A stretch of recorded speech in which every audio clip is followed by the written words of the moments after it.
If you're selling your home, you will need a conveyancer to act for you once an offer has been made and the sale has been agreed. It's worthwhile instructing a conveyancer as early on in the process as possible, so that everything can be prepared for when a buyer is found. They'll complete an ID check and take some further details from you, like any known costs for paying back your mortgage early and any leasehold details. They'll obtain a copy of the title and send a draft contract to the buyer's conveyancer. Before the exchange of contracts, you'll need to complete or supply detailed questionnaires for your buyers about the property and what you intend to include with sale. When all the details are sorted, your conveyancer will agree a completion date with your buyer and exchange contracts.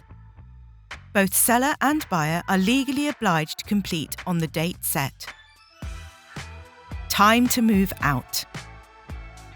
On the day of completion, the money and legal ownership is transferred. Your conveyancer will then register the transfer of ownership with the land registry. Remember to keep paying the mortgage and home insurance until after completion. You may also want to set up a temporary postal redirection service so your mail gets delivered to your new address.